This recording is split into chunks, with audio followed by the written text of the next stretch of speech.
Oke, teman-teman, kembali lagi di Ngalor Ngidal. Jadi di konten kali ini bertiga, ya ini adalah bagian dari teman-teman yang sama-sama lah menggagas media yang bernama Sporadik. Dan di sini ada gua, Dimas Tria, dan juga ada Deva dan Ali. Langsung aja mungkin ya, kita ke materi yang mau kita diskusikan di malam hari ini. Dan seperti biasa kita um, syuting kontennya ini bulan puasa dan posisi kita udah buka, jadi sambil ngerokok sambil ngopi, takutnya kan ada Salah paham ya? salah paham, dikira karena dipostingnya siang disebar videonya Nggak siang puasa. nggak puasa gitu ya. Jadi ini udah malam dan ini kita pakai lampu-lampu tambahan jadi agak terang gitu. Nah, sebenarnya ya gua pengen diskusi nih sama kalian bertiga ya. Ada materi yang menarik, gua rasa tepat banget mengingat hari ini bulan puasa. Jadi setidaknya kita membahas konten-konten yang Islam ya. ya lebih religius lah. Kita nggak mau, walaupun satu sisi tadi sering gua bilang sporadik itu kita kadang mengangkat konten-konten yang bertemakan politik, pendidikan, itu kan ya kadang sedikitnya agak rumit ya. Nah, kita lebih untuk konten hari ini lebih religius saja. Nah, jadi ada satu video Gimana? di Instagram, nanti mungkin gua tampilkan juga gitu kan di sini. Adalah budaya, bahasanya gimana ya? Salim terhadap atau salam lah, salam ataupun hormat terhadap satu tokoh, tapi si orang-orang yang hormat yang salamnya ini jongkok.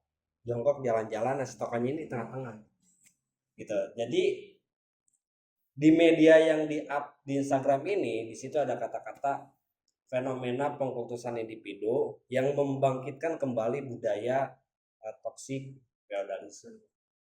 Nah, kita tahu memang pengkultusan individu itu bagian dari budaya kita ya. Sosok-sosok penokohan-penokohan lah itu terjadi di kalangan-kalangan baik dari tokoh agama ataupun yang bukan agama gitu ya, kayak pejabat-pejabat pun kadang seperti itu ya.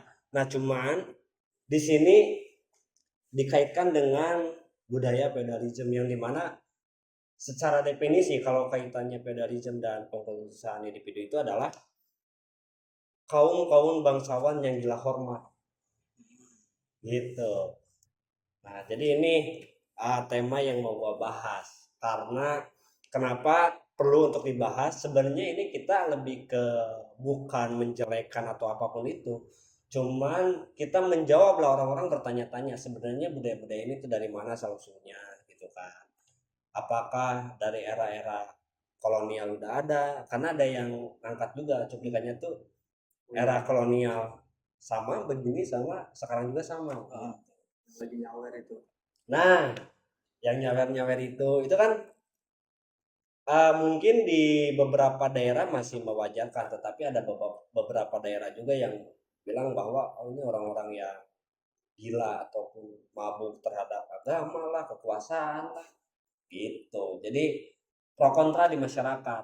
Nah, sebenarnya gue pengen tanya nih ke pertama mungkin Bung Dewa, lu melihat itu apa kacamata lu?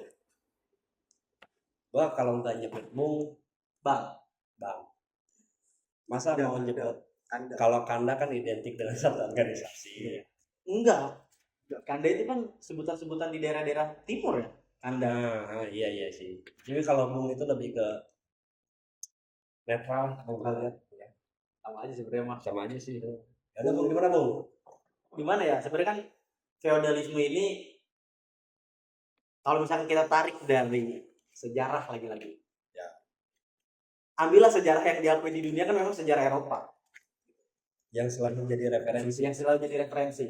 Gitu kan, karena memang ya Nusantara sendiri memang belum ada carsipan lah sebenarnya. Feodalisme ini kan lahir di Eropa, lahir di pertengahan Eropa. Lahir di pertengahan Eropa sebagai sistem sosial politik yang apa ya? pendelegasian hierarki sebenarnya. Jadi ada sebuah sistem sosial politik antara kerajaan ataupun penguasa dan juga rakyat Ya, gitu. Jadi ya. Pengkastaan. Hah? Pengkastaan gitu. Iya, pengkastaan gitu. Jadi ada kasta yang mana lu tuh bener-bener apa ya? Bener-bener udah ada derajatnya loh. Gua sebagai kaum bangsawan, gua derajatnya adalah kaum bangsawan, lu budak gitu. Makanya atas dasar itulah yang kemudian ada tuh yang namanya feodalisme gitu kan. Para feodalisme ini. Kemudian di Indonesia juga feodalisme ini identik dengan memang ini juga kita lagi-lagi belajar sejarah. Setahu gue memang feodalisme ini lahir di tanah Jawa. Gitu. Itulah yang kemudian kenapa bahasa Indonesia lebih dekat pada bahasa Melayu pada saat itu, ya kan? Karena memang bahasa Melayu itu nggak punya strata. Iya bener kan? Jawa tuh bahasanya ada strata. Gimana nih bahasanya? Pokoknya ke yang lebih tua, ke yang Ada ini kromo. ada kromonya, ada Oh, kromonya. gini. Jadi ada bahasa untuk lebih tua dari kita nyampaikannya begini, Iya. terus yang seumuran tuh begini, Iya. yang ke bawah umur begini. Bahkan kalau itu gue bilang masih agak normal ya. Itu dilihat dari strata sosial. Lu ngomong, lu sebagai kaum tengah, lu ngomong ke atas sama ngomong ke bawah itu beda bahasanya. Iya nggak? Iya, Mungkin kalau sekarang kita bisa pakai promo itu tuh Orang tua ya. Tapi kalau dulu bahkan yang kita lebih tua sama yang lebih muda kita harus promo gitu karena yang mudanya ini Punya kasta gitu. punya kasta. Kasta Gitu. lebih tinggi gitu. Kasta lebih tinggi. Itulah yang kemudian memang bahasa Jawa memang ada stratanya yang kemudian sulit lah jadi bahasa pemersatu. Kalau bahasa Melayu memang dia lebih melebur. Makanya memang bahasa Indonesia di apa ya? Mengacu pada referensi bahasa Melayu itu. Makanya di Jawa sendiri kayak gitu, bahasa, tata krama kayak gitu ya. Apa salam dengan apa jalan jongkok itu udah ada dari zaman dulu. Iya. Dari zaman dulu sudah ada kayak gitu. Kayak semisal pelayan yang mau nyuguhin air minum lah dan lain sebagainya. Orang apa anak yang mau salaman pada orang tuanya itu udah ada waktu itu. Gitu. Makanya itu sebenarnya apa ya sistem etika juga sih pada kalau itu dianggap sebagai sistem etik. Tapi itu kalau sekarang mungkin secara gamblang tuh nggak dideklarasikan kalau itu ke orang yang lebih tinggi atau lebih.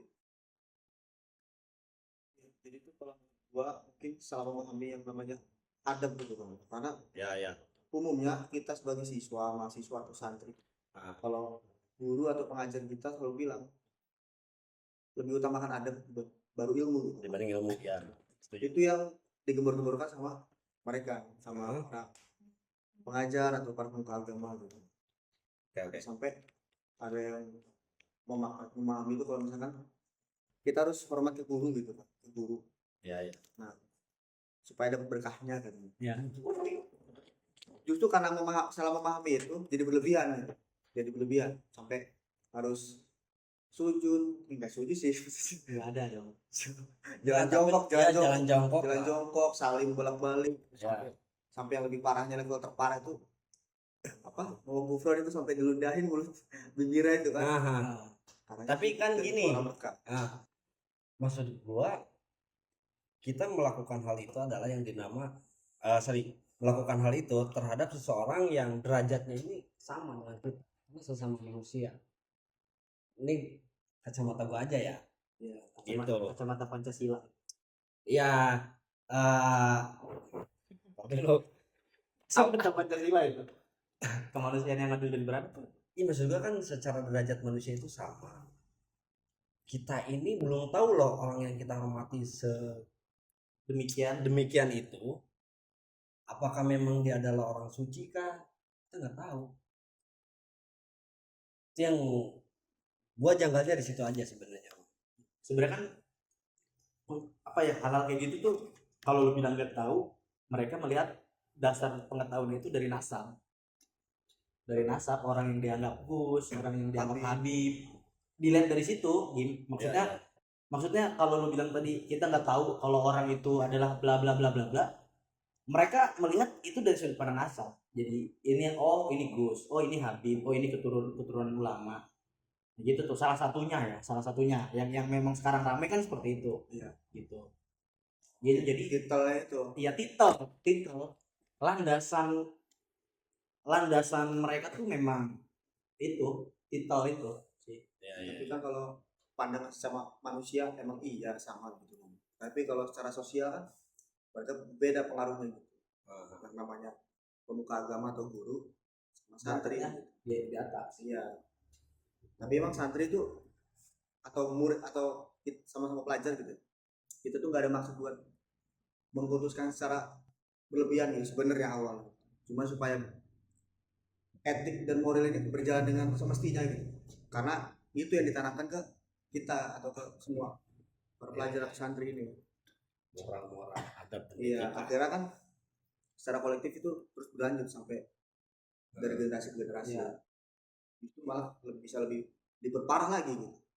Kalau misalkan nggak ada yang sadar, gitu. Nggak ada yang karena kalau itu salah gitu. Kalau itu udah kejauhan lah. Tapi kan memang standar salah dan benar nggak pernah bisa mutlak gitu. Maksudnya hal tersebut terus lestari karena memang hal tersebut dianggap benar oleh mereka. Dianggap benar gitu. Lagi-lagi secara mufakat, secara kesepakatan, secara konsensus mereka menyepakati bahwa hal seperti ini adalah benar. Gitu makanya kita kalau gue pribadi memang nggak bisa menyalahkan ini salah ini benar karena kalau gue melihatnya nggak ada dampak negatif yang ditimbulkan. Lu melihatnya kayak gitu nggak? Kalau gue sih melihatnya nggak ada dampak negatif yang ditimbulkan dari salaman bolak-balik, dari jalan jongkok, dampaknya terhadap dia, terhadap provinsinya, terhadap negara tidak ada gitu. Iya. Jadi itu ya bagian dari lingkungan mereka aja. Oke. Kalau gue sih Akan gitu. tetapi yang jadi sorotan di media Instagram yang dibuat itu dia menyamakan dengan bagaimana waktu itu ketika orang-orang kolonial yang sedang menjajah mereka melakukan itu terhadap pribumi. Kalau Gitu. ngomong dampak sih, dampak negatif itu mungkin nggak secara langsung berdampak tuh langsung ke sosial masyarakat sosial tuh nggak langsung berdampak langsung, tapi secara perlahan nih membentuk mental masyarakat gitu. masyarakat bekas-bekas inlander ini kan post kolonialisme gitu. Jadi bekas-bekas jajahan ini kan gak pernah lepas dari kita gitu. Bahkan kita sendiri pun kalau misalkan ngomong sama profesor gitu, kita mau dia salah pun kita nggak bisa nyangka gitu. Iya, memang Kadang gitu. Ya. Feodalisme ini juga nggak hanya terjadi di lingkungan sosial loh. Ya tadi lu bilang gitu, di lingkungan akademik pun sama, beda banget. Misalnya lingkungan akademisi kita sama yang di luar negeri lah. Itu kan ya kita ya tahu sendiri lah kalau ngecek dosen harus Ya, pakai gini lah. Assalamualaikum warahmatullahi wabarakatuh. Perkenalkan saya ini dibalasnya gini. makhluk yang hina. Izinkanlah hamba untuk memohon. Ya. Tapi kan gini, kalau misalkan konteksnya akademik ataupun di dunia pendidikan lah, kita ada yang namanya seorang guru kan. Hal itu bisa kita bahasanya apa ya? Kita masih bisa bantah-bantahan kalau dengan mereka. Nah, akan tetapi kalau misalkan tokoh agama ini agak sulit. Iya Untuk melakukan bantah-bantahan. saklek. Iya, itu sebenarnya yang akhirnya gue pun membaca komentar netizen di video itu adalah jangan jauhi agamanya, tapi jauhi orang yang mabuk agama. Mabuk agama. Iya, karena mereka menganggap bahwa orang-orang yang dalam tanda kutip ya, mereka menganggap itu orang-orang yang gila hormat, itu adalah orang-orang yang mabuk agama. Mereka menjual agama agar supaya dihormati dan sebagainya. Apalagi ini dianggap sebagai warisan dari kolonial. Itu tadi yang gua bilang, kaum-kaum bangsawan yang melakukan itu terhadap pribumi gitu kan. Nah, ada satu hal lagi yang ini sama halnya dengan orang yang mempunyai nama Haji. Haji ya, kalau laki-laki ya guys sih. Sama aja ya. Gua tuh gimana ya? Akhirnya kita malah menyebabkan adanya kesenjangan, adanya kelas. Gitu, seakan-akan tadi orang-orang tokoh-tokoh agama tuh begini, orang-orang yang bukan masuk dalam kriteria itu begini. Itu kan. Itu kan si Ali katanya kalau jadi presiden peraturan pertama yang mau dia buat adalah menghapus gelar haji. Ya, gua setuju. Ini cuma di kita doang masalahnya. Iya, karena dulu orang-orang yang naik haji ini ditandain sama Iya, Belanda seperti awalnya. tanda. Harus haji ini ditandain nih. Orang-orang yang diawasi pada saat itu, orang-orang yang naik haji itu dikasih gelar nama haji itu awalnya ditandain sama Belanda. Soalnya biasanya kalau dulu kan orang-orang yang bisa haji itu ya cuma orang-orang yang punya pengaruh gitu. Iya, punya pengaruh. Iya, iya, gitu. iya. Kayak gitu, makanya gelar haji ini kan ya emang sudah tidak relevan kan, apalagi sampai masuk ke KTP loh. Ada loh orang yang masukin gelar haji ke KTP-nya. Emang harusnya dihapus aja. Emang ada aturannya sih? Nggak ada aturannya ya? Apaan? Nama haji itu harus dipanggil haji? Enggak lah, Nggak ada ya? itu aturan tak tertulis. Harusnya iya, berarti emang harus dibikin aturan tertulis biar nggak usah nggak boleh menyentuhkan. Cuman akhirnya itu lebih ke orangnya. Jadinya gelar gitu. Padahal kan usaha dia buat haji tuh ada poinnya plus gitu. Gua nggak apa namanya? Bisa dibeli. Iya, gua nggak setuju sebenarnya mah adanya gelar entah itu haji ataupun gelar-gelar di dunia pendidikan ya, kayak 1, 2, 3 terus dicantumin. Orang menganggapnya itu sebagai perjuangan dia lah, akhirnya harus diakui. Walaupun satu sisi memang bukan permasalahan lah. Budaya di kita ini memang negara simbolis, ya kan? Iya. Kita masih harus manut Terpaku lah ya. dengan orang-orang yang bergelar nama-nama haji segala macem gitu. Nah justru gue melihat ini akhirnya ada kesenjangan, ada kelas di antara dua kelompok yang bergelar dan yang gak punya gelar sama sekali. Padahal apa ya, gue tidak setujunya dalam hal ini itu tadi yang gue bilang di awal, derajat kita ini sama. Apa sih yang membedakan? Apakah dengan orang yang punya gelar haji dia bisa dikatakan secara ilmu keagamaannya emang sudah mumpuni dibandingkan dengan yang bukan haji? Kan kita tidak bisa membuktikan itu. Gitu sih. Nah, termasuk pengkultusan individu yang lainnya. Nah, gua nggak tahu nih, apakah hal ini memang ada di kita kah atau misalkan ada dari misalkan kalau berbicara Islam ya di Arab, di wilayah-wilayah Timur Tengah gitu. Apakah ada hal-hal yang sama gitu kan? Nah itu yang sebenarnya masih jadi pertanyaan gua sih, yang gua gak tahu jawabannya. Gitu. Kan tadi lu cuma hanya maparin dari sejarah kejawaan lah, gitu. Terus ya itu kan cuma hanya suku-suku ataupun budaya-budaya yang ada di kita aja akhirnya. Sedangkan kita nggak tahu nih di luaran negara selain kita apakah memang ada atau tidak. Paling Eropa ada jelas. Eropa ada sistem perbudakan, Arab juga ada itu. Tapi kalau di Timur Tengah kalau sekarang sih gelar Habib tuh ya bukan gelar RPS, nggak ada malah mungkin. Nggak ada malah. Turun Nabi mah kita ya sama. Tapi memang pengkultusan di Arab ada kan? Ada keputusan. Syiah Justru itu kan Syiah berdiri juga awalnya juga karena keputusan kepada Ali gitu, sampai jadi teologi baru gitu, teologi Islam baru itu kan ya karena memutuskan si Ali ini gitu. Bahkan sampai hari ini ya berarti clear ya kalau misalkan masalah haji, nama gelar haji itu memang di kita doang ya, jelas itu jelas. negara luar nggak ada. Ya ada Haji Robert. sampai kalau ada itu mungkin Haji Salman. Iya benar. Ya maksudnya kalau Iya, Haji Misbah. Misbah. ya maksudnya kalau misalkan memang memang adanya di kita doang nih berbicara tentang keputusan individu dan sebagainya gitu kan, artinya ada sesuatu aja sih sebenarnya di negara kita ini gitu tuh. Akhirnya orang malah yang terjadi secara kacamata yang kita lihat lah, kita banyak nih hari ini kan kontra masalah nama Gus Ya. masalah nama-nama Habib dan sebagainya gitu kan, karena melihat bahwa secara tindakan pun enggak mencerminkan sosok Nabi Muhammadnya itu jauh lah, sehingga tadi benar bahwasanya jangan terlalu berlebihan. Lucu aja sih sebenarnya. Padahal kan Nabi semasa hidupnya ia berdagang. Sama aku pedagang. Iya berhijrah. Iya dagangnya dagang apa bro? Dia dagang kambing, dagang sayur, nabi Sama kan kan sekarang juga dagang air. nabi aja dulu kesehariannya berdagang kan, berdakwah. Nah, Keturunannya, wah aku bisa terbang kan aneh gitu. ya Ya kan sih? Iya. Apalagi di era 5.0 ini masih ada yang mengacungkan pedang Hizbullah itu yang dua mata lidah itu. Iya. Buat apa itu? Itu untuk menumpas kaum LGBT gue sepakat.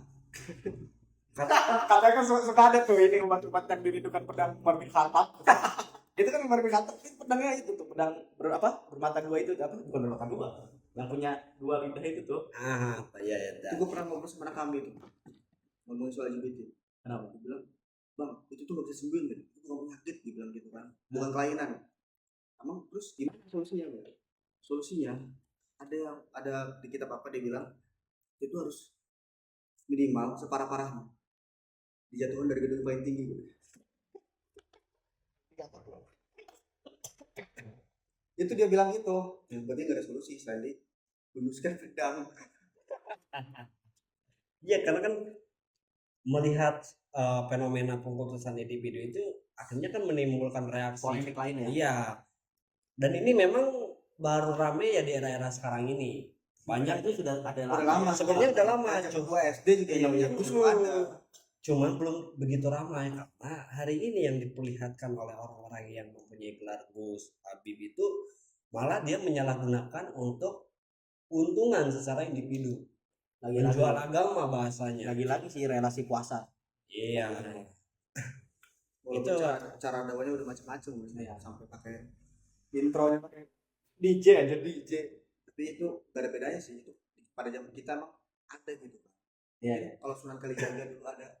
Berhubung di zaman Sunan adanya gamelan ya. Iya, Kayak gamelan. Iya. Kalau zaman Sunan Kalijaga itu ada begitu, ada musik DJ itu dipakai mungkin.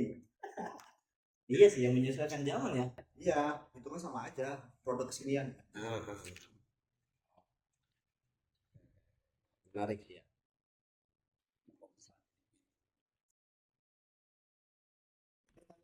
Disebut dampak negatifnya dari hal kecil yang diwajarkan ya. Apa Masih maksudnya ya simbolis gitu. Terus kita yang berlebihan cara menerapkan apa yang namanya adab gitu.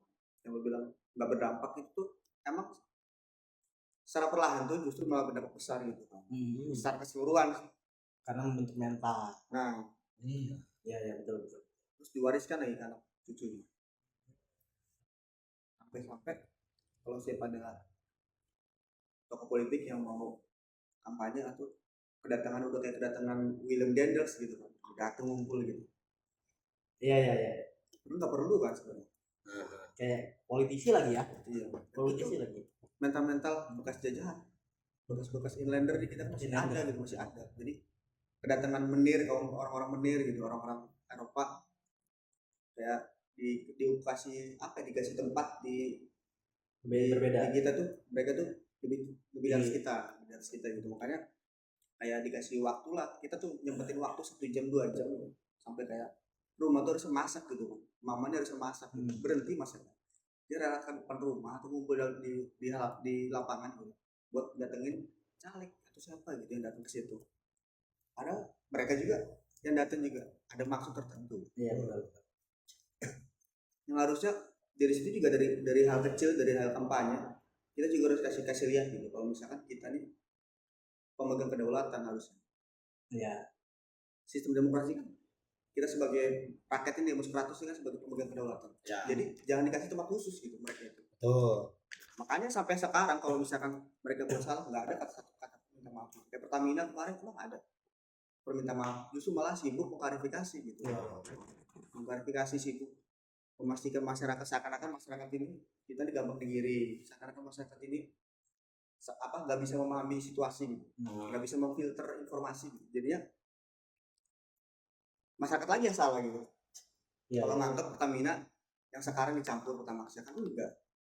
Harusnya ya mereka yang Minta maaf ya. Tapi itu sampai sekarang korupsi nggak ada minta maaf yang koruptor itu. Betul. Rasanya bener mulu kalau dikritik dianggapnya subversif. Nah itu kadang menurut gua ini dampak negatif dari pengkultusan individu adalah melahirkan tadi seakan-akan dia tidak bisa dikatakan salah, ya kan? Gua tuh pernah ngomong kayak si tua selalu benar, si muda serba salah. Ya. Itu kan masih terjadi di kita, ya kan? Yang seharusnya ketajaman berpikir anak-anak muda sekarang itu jangan disalahkan. Itu terjadi di berbagai bidang pendidikan. Lagian itu kan dampak ya, maksudnya kalau orang-orang bilang Gen Z gini, Gen Z gitu, yang ada di Gen Z emang siapa? Kan mereka juga, berarti Iya. produk dari mereka adalah kita gitu. Lagian memang kayak produk mereka bagus saja, produk mereka justru yang ya untuk sekarang sih produk mereka yang sering korupsi itu. Tapi kan ya walaupun memang tidak menutup kemungkinan ketika nanti Gen Z yang berkuasa di seluruh dunia ini, ya Gen Z melakukan itu. Cuma apa ya, ada diskredit kayak gitu tuh, kayak Gen Z banyak ngeluh lah, banyak gini lah. Gue pikir Gen Z kayak gini kan karena ini lu juga produk lu, didikan lu juga gitu. Disuruh Gen Z yang ya memang Gen Z di beberapa daerah yang memang sudah mencapai titik kemajuan lah ya di kota-kota besar memang bukan nggak mau untuk hormat kepada orang tua, cuma emang tidak mau hormat secara, bukan tidak mau ya, udah dianggap sudah tidak relevan lah yang berlebihan kayak gitu. Itu dikritik habis-habisan sama siapa yang ngekritik Lampung dulu tuh, Si Bima. Dia kan di Australia sekarang kuliahnya. Dia memang nggak mau balik ke Indonesia karena tadi hierarki tadi itu masih kuat. Jadi bahasanya kayak lu dikasih tahu nih nggak mau, kan lu dikasih tahu tuh malah tadi lah nyalahin masyarakatnya, ya kan, para elit-elit kita lah bisa dibilang. Itu gue setuju dengan itu, memang benar. Nah makanya di dalam konteks negara simbolis atau misalkan pengkultusan individu ini, inilah dampak negatifnya. Itu akhirnya kita terpacu dengan mereka. Terus yang kedua yang jadi makin fatal ini adalah mereka menggunakan titel tersebut untuk kegiatan komersil. Kan maksud gua apa ya? Tadi bener narasi-narasi lu penjual agama itu ini faktanya. Gitu kan. Dan gue yakin sih ini bakal makin redup ya di era sekarang ya. Udah banyak berani yang mengatakan bahwa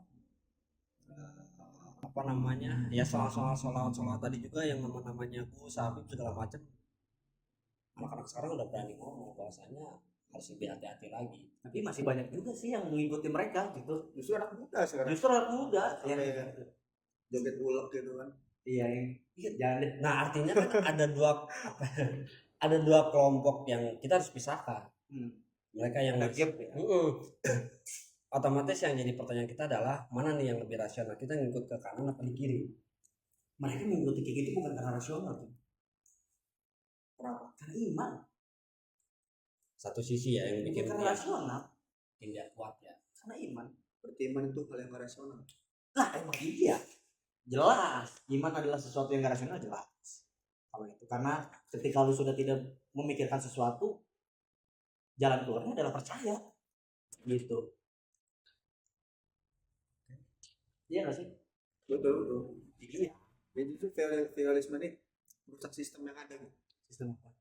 Yang harusnya di sebuah institusi, organisasi atau dimanapun ya, viralisme ini lebih mengukuhkan orang yang punya titel, orang yang lebih dekat sama yang senior lah atau ya betul. Makanya ada yang namanya menjila dan semacamnya, dibanding harus menerapkan merit sistem ini. Merit sistem ini kan tepat gitu, harus diberlakukan emang diberlakukan tapi secara tertulis, tapi teknisnya enggak gitu. Harusnya kalau misalkan merit sistem ini berjalan dengan baik gitu, orang-orang yang naik ke permukaan nih ya orang-orang yang punya potensi, orang-orang yang punya kapabilitas, bukan yang sekedar punya titel.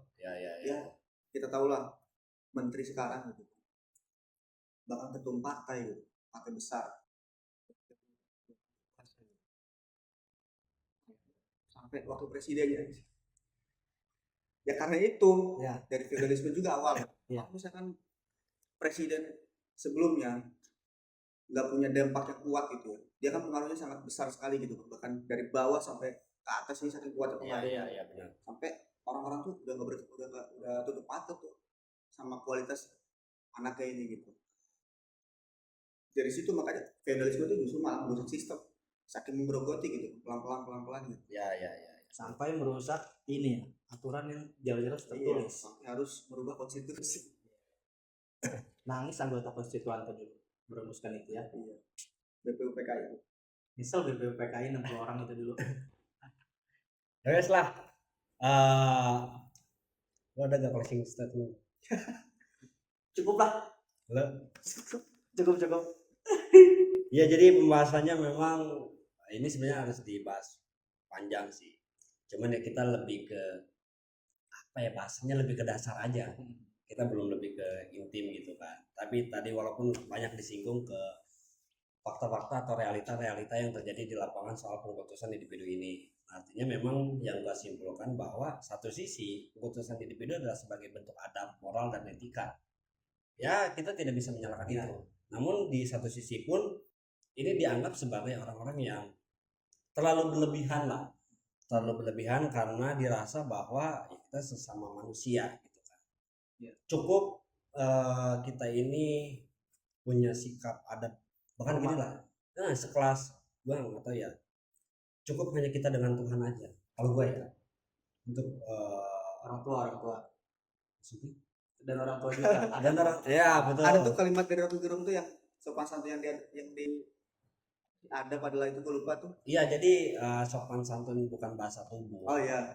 Ya kan, sopan santun. Jadi kalau dalam bahasa politik, ketika bahasa tubuh disopan santunkan itu Nafik. sama halnya dengan kemunafikan. Ya jadi teman-teman yang ngomongin pengkultusan individu itu banyak definisi, banyak asumsi juga, banyak perspektif yang berbeda-beda. Akan tetapi ya satu sisi memang ini pro kontra, dan ya kita tidak bisa menyalahkan itu sih. Itu udah bagian dari budaya ya. Budaya yang harus diubah tapi. Harus. Ya Budaya yang harus enggak diubah. lah, kalau memang ini sudah tidak relevan lagi ya kita ubah gitu. Walaupun kita mengakui bahwasanya ini adalah salah satu. Tapi memang hal-hal kayak gini menurut gua ya ramai emang karena media sosial aja. Benar. Iya. Iya, maksudnya baru berani diungkapkan Iya, itu ramai emang karena media sosial media aja. sosial. Kan konsumsi Konsumsi. publik Publik. masih kita kan anak-anak aja sekarang kan 90% ya dari internet. Iya, itu. Makanya hal kayak ini kan bukan hal yang baru loh. Isu kontemporer ini sebenarnya.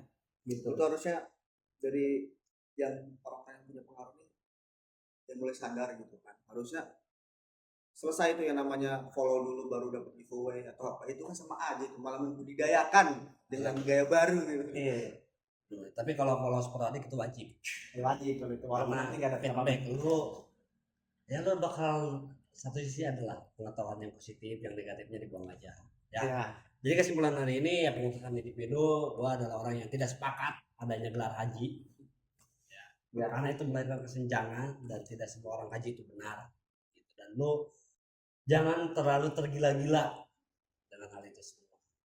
Kan itu aja untuk ngalor ngidal hari ini.